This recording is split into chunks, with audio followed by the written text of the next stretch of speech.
our external relationships with India and with the rest of the world will be guided by maximizing our national interests. I have always been supportive of India receiving a permanent seat in the UN Security Council. Well, it's a pivotal moment in Sri Lanka's history. It will certainly be a turning point.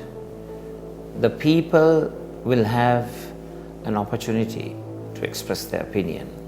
So we have moved away from, I believe, the ethnocentric racism, religious-centric polarization and extremism. I'm joined by Mr. Sajith Premadasa, the opposition leader of Sri Lanka, the leader who drove the country during the crisis, being in the opposition. Let us ask him what he has to say and why he is contesting the presidential election now. How crucial is this election for the people of Sri Lanka? So you are looked at as a promising candidate by the people. So what do you have to say? Well, it's a pivotal moment in Sri Lanka's history. It will certainly be a turning point. The people will have an opportunity to express their opinion and to provide a mandate for a new approach, a new path-breaking vision, change of the old guard, and have a new beginning for the whole country. Because the country has gone through a terrible tragedy, a human tragedy, an economic tragedy, and catastrophe has engulfed the whole country and all sectors of life. The vulnerable sectors, the children, the mothers, the youth, citizens as a whole. Except for the super rich, every strata of society has been detrimentally impacted. So I believe this election will give an opportunity for the people of Sri Lanka to make a choice between a new approach, fresh thinking, a visionary approach, and an administration that will walk the talk, as opposed to the same old methodology of protecting the few who are rich, the few who are your friends and crony capitalists. Whereas our approach would be serving all 22 million people in our country. People also have a choice between choosing extreme socialism and Marxism, which has not proven to be a viable model in modern day governance of nation states. And I'm very confident that people will make the right choice. You have contested the 2019 election. So what kind of change do you see in the mindsets of the people this time? You have been going around meeting people everywhere, the north and the east, the south, and across the country. So what kind of change do you see in them? In 2019, there was polarization in society. A lot of ethnic-related, religious-oriented extremism. And it was virtually the immediate aftermath of the Easter Sunday terrorist attack. And the country was not bankrupt. Today, the administration that came into power in 2019 has bankrupted the country. And it's a post-bankrupt election, a test of the people's will and opinion. And I believe that more and more people are looking for results, for solutions. They want to see practical policy implementation that is beneficial to the country as a whole. So we have moved away from, I believe, the ethnocentric racism, religious-centric polarization and extremism, to more towards the people expecting answers to their problems. And I fervently believe that my party and my alliance provides Sri Lanka with the best set of solutions that will ensure that we come out of this disastrous situation. One important promise that you have made is to abolish the executive presidency, which the people have been demanding for a long time. But do you think that it is the need of the hour now? It is one aspect of the policies that we have proposed, and it's an important aspect because we have seen that the executive presidency, with its vast array of powers, tend to corrupt, tend to move one towards centralization of power, concentration of power in the hand of one single person, whereas a more parliamentary system would be more accountable, more responsible, and it would be able to listen to the people more, have a more participatory system of governance rather than the draconian, authoritarian, autocratic system that is there right now. The president will lose all this. He won't be all powerful like he was earlier if the executive presidency is abolished. So, won't it be again difficult for the president to run the country? I think as democracies mature, it's always good to have a strong system of checks and balances that ensures democracy is victorious, that ensures that democracy flourishes. We don't want elected dictatorships, a phrase used by Lord Hailsham way back in the 70s in UK. We need to have accountable, responsible, transparent government, and we shall deliver that. Yes, and the one other important promise, and which you have been talking about, and your manifesto also talks about, is the economic road to economic recovery. And what do you have to say about the IMF package now?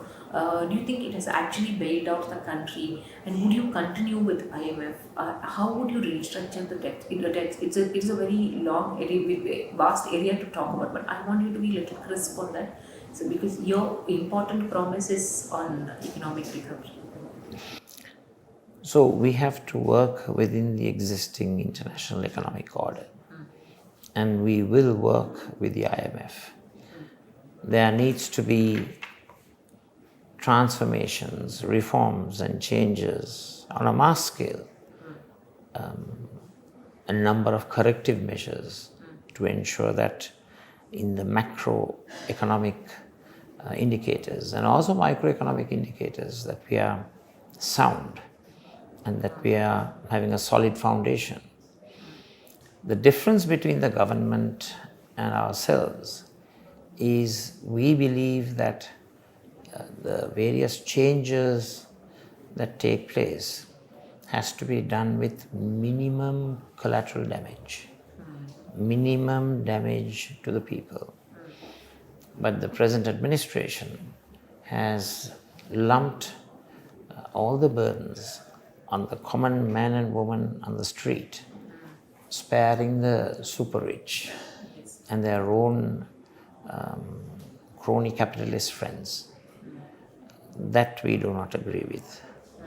We need a program that upholds social justice, that upholds equity, that promotes growth rather than contract growth, make the economy smaller. The policy of this government is contraction of the economy, making lives smaller, through which a so-called artificial stability is created. That is not our policy. We want to grow ourselves out of the problem. we want to ensure that economic activity, more and more economic multiplier, positive multiplier impacts are there, so that we grow ourselves out of the problem. Yes. And that is our policy. And we will work with the IMF, but of course we will not want the harsh burdening of the people. Recently, our National Security Advisor, Mr. Ajit Doval, was here. He called on you. And earlier, when Mr. Jaishankar was here, you met him. So, and you have been a friend with India all along for a very long time. So, how do you think and how do you expect India to engage with you? Well, India is a great power, and we want to have strong, productive, constructive, and progressive relations with India in a multiplicity of sectors: political, international, commerce, trade, economic relationships, business to business relationships, a plethora of relationships that will ensure that we will accrue benefit through those relationships. So we have a very, very scientific approach to decision making. We have a very professional approach to decision making. Our external relationships with India and with the rest of the world will be guided by maximizing our national interest. And of course, India is our closest neighbor, a strong, powerful, vibrant country that of course needs to be recognized more in the international arena. I have always been supportive of India receiving a permanent seat in the UN Security Council, because that would be a reflection of the global political, military, economic power situation. So I have a very cordial and strong relationship with India, and we will make sure that those relationships will result in benefiting our motherland, in benefiting the 22 million people in a variety of ways. Yes, I have two more questions here. One is, it was during the 2022 uprising, we could see that the people were on the streets and they were completely affected. But you had the opportunity to take over the government. Do you think you actually missed it? I'm happy that I didn't take the decision of working with those who bankrupted the country, who looted the public treasury. I'm very happy that right now we are going to the people with a clean slate. We don't have corruption written all over us. We don't have backroom political deals with those who have completely destroyed the country. In fact, I don't believe in these backroom political deals. I think it's time that we were open, transparent, accountable and responsible in governing the country, in doing politics. Because most people have a great deal of suspicion with regard to politicians making decisions. Our decision-making processes are dictated by national interest, by rationality, and serving the people of our country, and nothing else. In the last 1.5 years, after the people uprising, after Mr. Ranil Wickremesinghe took over, you were in the opposition. So can we say that he was able to drive the country to recovery, to economic recovery, only because he had a critical opposition and a leader sitting in the opposition like you? Well, he has driven the country to a new normal. And that new normal entails suffering. It entails millions and millions of people moving into poverty. It entails micro, small and medium-sized industries going bankrupt. It entails the whole fabric of society crumbling down. So the so-called new normal that has been established, it's full of human suffering, unemployment, personal and human tragedies. And would you want stabilization by bringing upon unceasing suffering on the people? I don't think so.